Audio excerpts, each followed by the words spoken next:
Fala galera, meu nome é Lucas Pereira e esse é o canal da Creative Forge.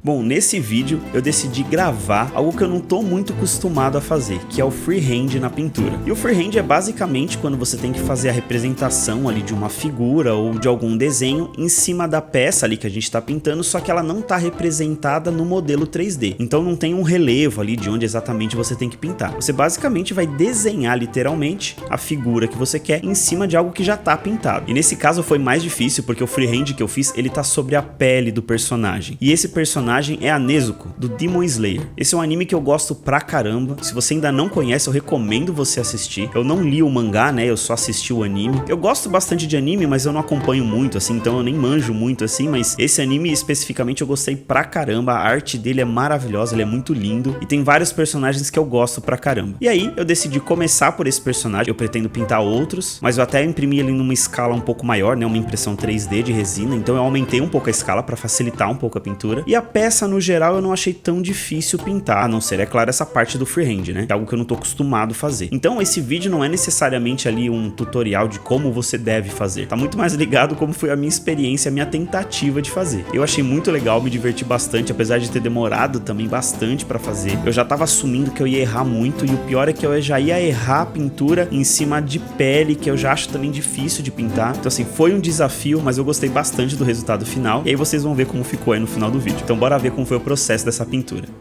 Bom, vamos lá então para a pintura. Eu confesso que eu acabei gravando várias outras partes da pintura dessa miniatura. Vocês vão ver aí que não vai ter só a parte do freehand. Eu gravei bastante sobre a pele e eu achei interessante também mostrar como foi o processo de pintura. E recentemente também eu fiquei com vontade de pintar peças um pouco maiores, porque a maioria das peças que eu costumo pintar acaba sendo para o meu RPG de mesa, né? Então eu pinto peças ali de 32mm, cenários, e aí eu quis fazer algumas peças diferentes. E tem um monte de impressão 3D aqui para eu fazer ainda de peças de personagens de anime, de filme, de videogame, coisas que eu curto pra caramba. E pra ser sincero, foi até meio difícil encontrar um modelo legal, assim, que eu curtisse pra fazer impressão e pintura. Porque a Nezuko, ela tem basicamente duas formas. Uma que ela tá, assim, bem pequenininha, que ela é a irmã mais nova do Tanjiro, né, que é o personagem ali principal. Então ela tá num modelo, assim, mais infantilizado. E esse modelo que eu imprimi e tô pintando é quando ela tá meio que num modo de batalha, assim. Então ela meio que se transforma, ela até cresce de tamanho assim no anime dentro de um contexto específico e ela fica bem mais forte, surgem esses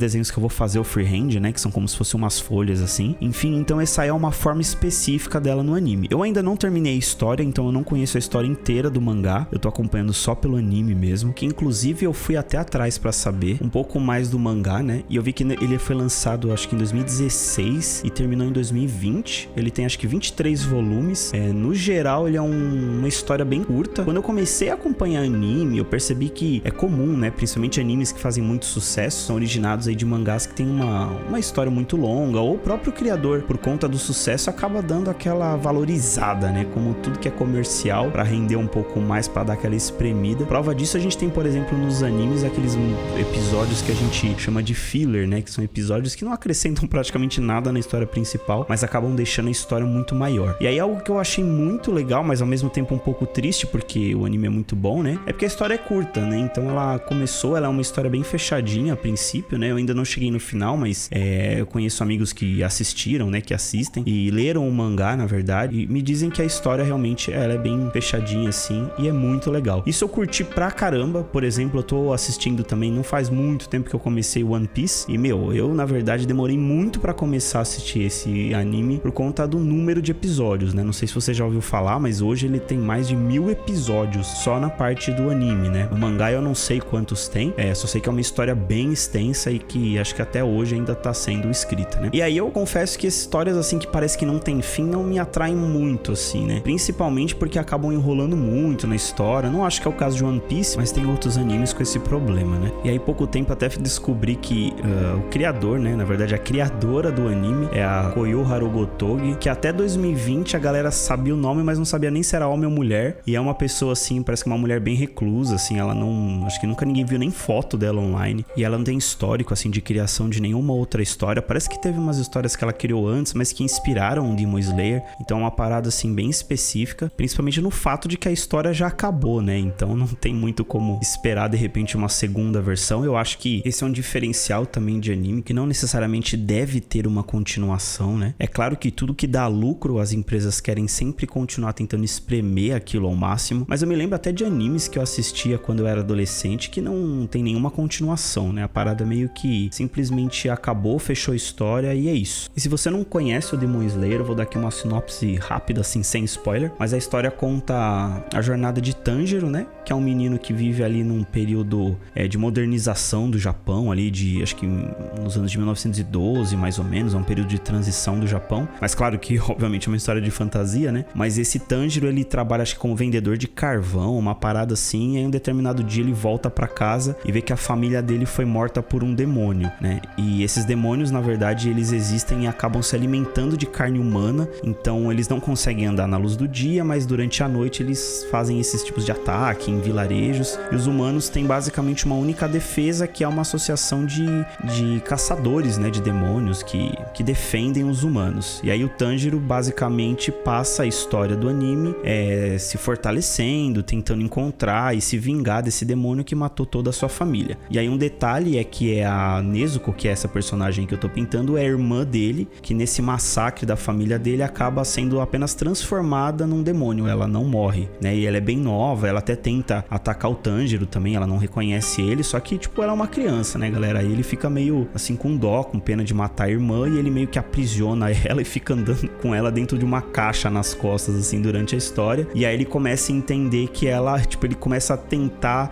convencer ela não seguir o seu instinto ali de demônio, que é comer seres humanos, né? E ele consegue isso durante um tempo, mas enfim, aí a história se desenrola. Se você quiser saber mais, você vai assistir o anime, que é muito bom. Mas a história é basicamente isso. E aí ele tenta se vingar do demônio que matou a família, e ao mesmo tempo ele tem que treinar e tal, acaba entrando pra essa associação de caçadores de demônio, e aí a história começa a partir disso. Bom, e agora vamos ao que interessa. Essa miniatura que vocês estão vendo aí foi, acho que a primeira miniatura que eu fiz um freehand. E aí vocês estão vendo aí que no livro tem umas escritas, né, que eu fiz ali também no freehand, e essa parte do escudo atrás dela. E é claro que eu fui atrás de uma referência para ter a ver ali com o contexto da miniatura. Eu não tirei isso da minha cabeça, né? Eu vi isso numa foto na internet, mas acabei reproduzindo aí no escudo. E esse é um exemplo de freehand, mas bem simples, né? Tem gente que faz coisas muito mais complexas, mas para essa miniatura cumpriu o objetivo. E aí, como vocês já viram, eu já comecei a fazer nela essas marcas de veias saltadas, que em algumas partes da miniatura até tem o relevo dessas veias, então tipo, até ficou mais fácil, não dá para considerar bem o freehand, mas aí na testa dela, por exemplo, uma das veias não existe, né? Então eu acabei tentando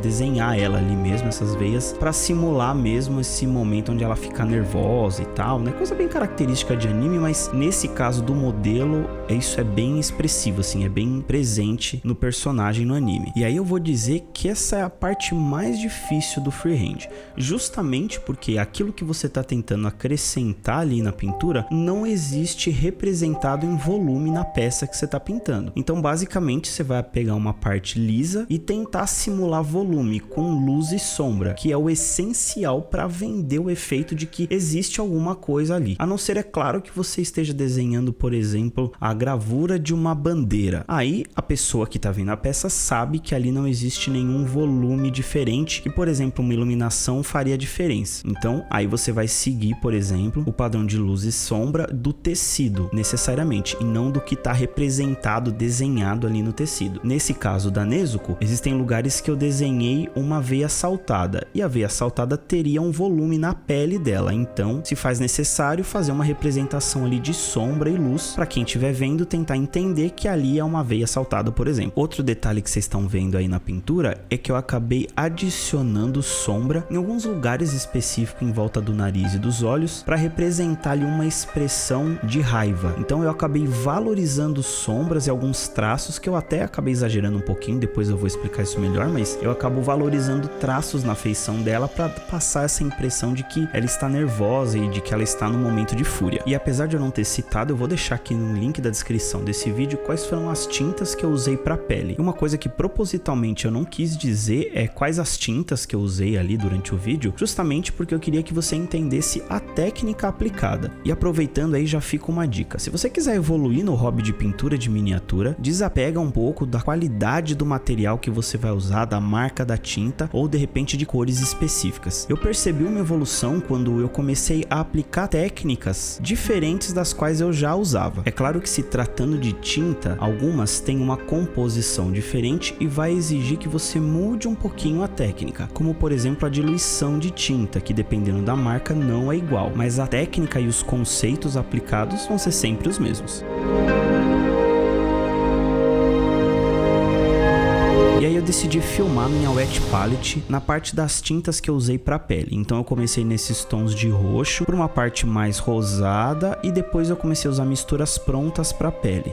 E aí a minha intenção, independente de cor ou marca de tinta, era fazer as sombras com um roxo bem escuro. Por se tratar de uma pele feminina, eu quis dar tons mais rosados para a pele. Então, saindo do roxo, eu decidi passar por um rosa, o meio tom ser algo mais amarelado e para as highlights, sempre um tom desaturado e bem claro. Se você tiver essa lógica definida na sua mente, você vai perceber que a tinta faz o resto. Porque quando você começar a misturar uma cor com a outra, você vai ver que a transição começa a ficar algo mais sugestivo e vai fazer muito sentido. E aí é que entra a diferença dos materiais importados e próprios para o hobby. É que nesse processo de mistura e diluição, ele vai ser um pouco mais fácil, diferente das tintas nacionais, que vão exigir às vezes mais camadas de tinta e uma diluição bem específica. Mas o tema material nacional não é assunto para esse vídeo. Vamos deixar para falar de tinta ruim num outro vídeo. Outra situação que eu considero quase um freehand é partes de miniaturas que você não consegue às vezes nem enxergar o que tem ali. E mesmo que a sua impressora 3D tenha uma alta resolução, aquilo que você consegue enxergar sempre vai ser uma limitação. Então, por exemplo, nos dentes da Nezuko que eu tô pintando aí, eu mal consigo ver a divisão entre um dente e outro. Então, basicamente, eu começo com camadas bases assim, passando numa região bem grande, e aí depois eu vou fazendo risquinhos um do lado do outro, que vão dar essa aparência do dente dela. É claro que se eu aproximar muito, você vai ver que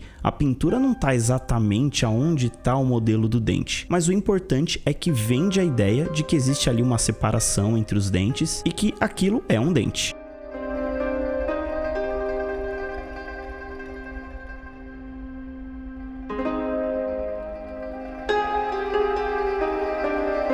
Para a parte dos lábios dela, eu começo com a mesma tonalidade de sombra da pele. Isso é meio padrão para as miniaturas que eu costumo pintar e pintar os lábios assim, principalmente de lábios femininos, onde eu acabo dando uma compensada em tons mais rosados e vermelhos. Eu vou partir da mesma sombra, só que sempre com mais vermelho na mistura. E aí, as próximas cores que eu vou usar de tons de pele mais claros vão acabar deixando naturalmente esses tons mais rosados, porque a minha camada base e os meus tons médios tinha mais vermelho na mistura. Então, usando as mesmas tintas, só que com mais branco na mistura, né, tons mais claros, acabam deixando esse lábio bem natural.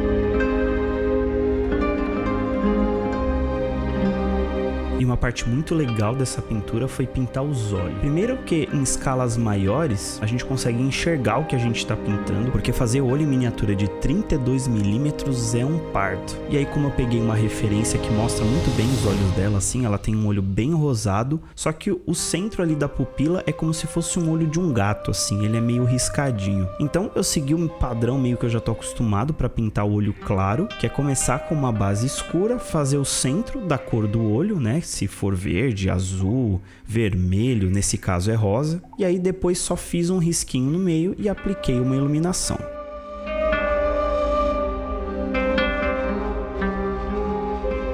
E agora eu voltei a fazer mais alguns highlights na pele. E aí quando eu cheguei perto dos olhos, eu percebi que essa região do final do olho dela tava com uma marca de expressão muito forte. E aí que deu uma ideia assim de que ela é meio velha. E aí nesse sentido que eu acho que eu exagerei um pouquinho. Então no cantinho dos olhos ficou parecendo umas marcas de rugas de idade assim. Então eu acabei aumentando a iluminação ali para tentar dar uma rejuvenescida na aparência dela.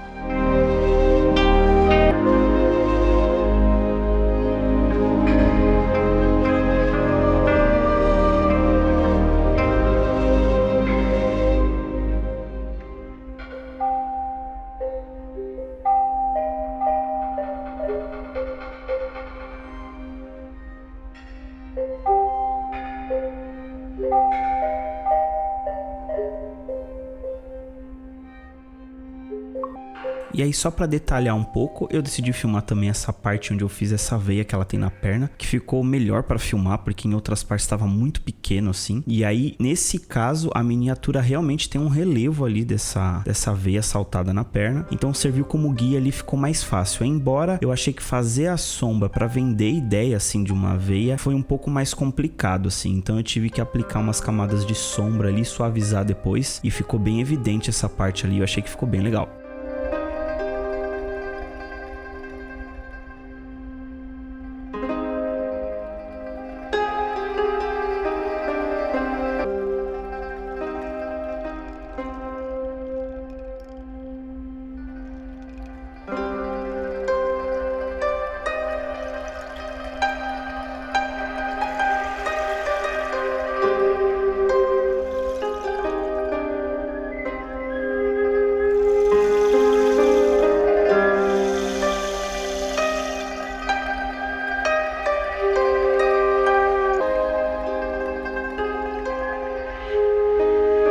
E agora a parte mais difícil do freehand. Como vocês estão vendo ali no braço direito da figura, eu já acabei fazendo um teste ali para saber como fazer isso. E aí para filmar, acabei filmando essa parte do peito dela e algumas partes da perna que eu vou mostrar mais pra frente um pouco. Mas aí não tem jeito, né? É pegar em cima da pele que já tava pronta, finalizada, sair fazendo esse monte de rabisco aí. Mas aí não tem jeito. Como eu disse no começo do vídeo, eu já assumi bastante que eu ia errar. Se você for fazer um freehand e estiver muito inseguro de pintar ali e estragar aquilo que você já fez até agora, você pode começar por uma tonalidade bem clarinha e bem fraca, só para fazer como se fosse um rascunho mesmo. Nesse caso, como eu já tinha feito no braço dela, eu acabei usando esse vermelho bem forte. O problema é que se eu errar aí em uma parte muito grande, depois vai ser difícil cobrir de novo esse erro. Então, o ideal aí seria pegar um tom de pele bem clarinho e fazer um esboço mesmo por cima. E aí, se ficar legal a questão de proporção e tamanho, aí sim você pode aplicar cores mais escuras, cores definitivas ali do seu freehand. Tudo isso porque tons mais claros são bem mais fáceis de você cobrir com qualquer outra tinta, né? Inclusive uma outra tinta mais clara. E na primeira etapa desse freehand, a minha ideia é só fazer o formato, o desenho mesmo, que vai servir de base para eu aplicar luz, sombra ou qualquer outra coisa que eu queira representar algum volume. Então, o primeiro passo são desenhar as formas do seu desenho ali. Depois você se preocupa com tonalidade de luz, sombra. Inclusive, o esboço que você está fazendo nem precisa ali ser da cor definitiva que você quer. Depois você pode simplesmente voltar com o Base Coat, mas aí tendo o esboço, você já tem a referência. Mas nesse caso aí eu tô no modo vida louca.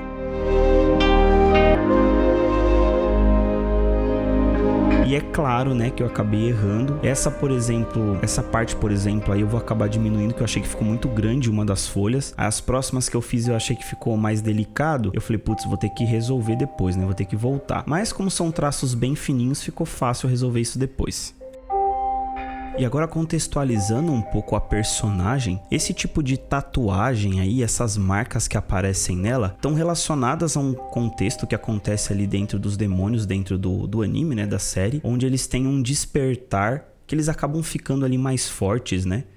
Então, assim, outros personagens que quando eles estão em situação de estresse ali, acabam atingindo o seu limite ali em algumas batalhas, eles ganham ali características diferentes, né? A Nezuko, por exemplo, fica muito mais forte, como eu disse, né? Ela muda de tamanho, ganha essas marcas no corpo, que remetem a meio que uma parte meio selvagem dela, assim. Mas, sinceramente, eu não achei nenhuma explicação, assim, específica do porquê são folhas, assim, né? Então, eu acho que foi mais uma questão artística mesmo, mas é característico ali da situação e do personagem, porque, como eu disse, outros personagens, quando atingem esse despertar, também tem características diferentes ali no seu corpo, né? Outros demônios ali do anime. E uma parte que eu acho muito louca desse personagem é que no decorrer da história, ela começa a ganhar características diferentes, e aí eu não vou entrar em detalhes para não dar spoiler aqui, mas ela ganha características específicas que nenhum outro demônio tem, mano, e isso é muito louco no anime, porque ela acaba surpreendendo, né, obviamente quem tá assistindo e os próprios inimigos, assim. E aí é claro que tudo isso tem uma explicação, como eu disse no começo, que ela é transformada em demônio ainda como criança, e aí tem muito a ver com qual tipo do demônio que transformou ela, mas sério, galera, é muito interessante esse desenvolvimento desse personagem no anime. E essa parte do freehand no peito dela tá finalizada. E nessa miniatura em específico tinha muito freehand para fazer. O bom é que eram formas muito iguais, né? Então na verdade foi um grande processo repetitivo. E é claro, eu não filmei tudo, né, pro vídeo não ficar maçante. Já deixei esse vídeo bem longo, mais do que eu esperava. E eu tô seguindo ali o mesmo processo de antes. Eu fui primeiro definindo as formas, já nesse tom de vermelho, que era meio que o tom definitivo ali mesmo dessa parte. E aí depois só fui cobrindo as áreas e os espaços, inclusive as áreas que eu errei, né? E depois eu coloquei essa marca debaixo da perna e eu achei que o ângulo não ia ficar muito legal. Eu também achei que já tava meio desnecessário e ia ficar meio poluído. Então aí essa parte realmente que eu errei, que deu um trabalhinho, porque é pele e aí tinha 3 tons diferentes, uma transição ali de 3 cores. Então apesar de estar rápido no vídeo aí, foi bem trabalhoso ter que corrigir isso aí.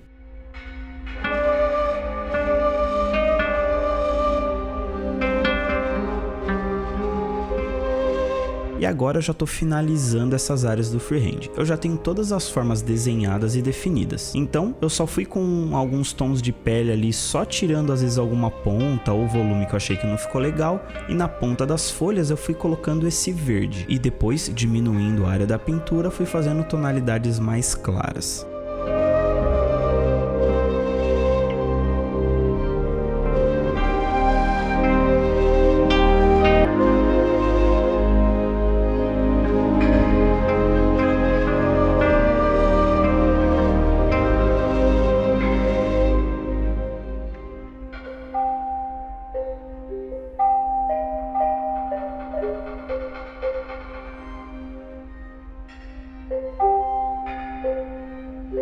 E tá aí o resultado final desse freehand. Eu achei que até que eu ia errar muito mais do que eu errei. Eu tinha feito um esboço num papel antes de fazer esse desenho direto na miniatura. Eu confesso que eu errei pra caramba, até que fiquei meio desesperado. Eu falei, mano, acho que eu não vou conseguir fazer um negócio tão consistente. Mas depois eu achei até que ficou legal e eu achei que até que foi mais fácil fazer no pincel do que no próprio papel ali.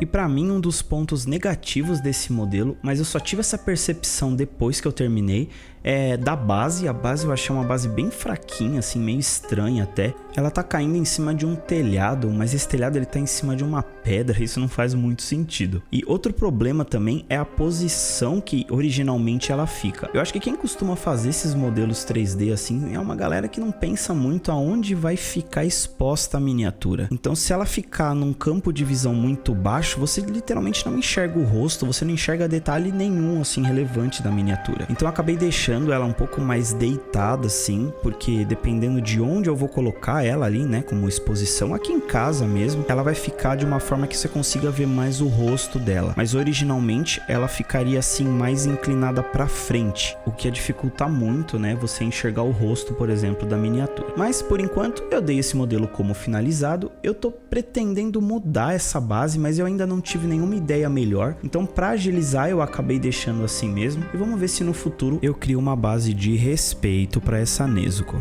E para esse vídeo é isso. Se você não é inscrito no canal, considere se inscrever, deixa um like e põe aí nos comentários o que você achou dessa pintura, que assim você me incentiva a trazer mais conteúdos como esse. E nesse vídeo é isso aí. Valeu e até mais.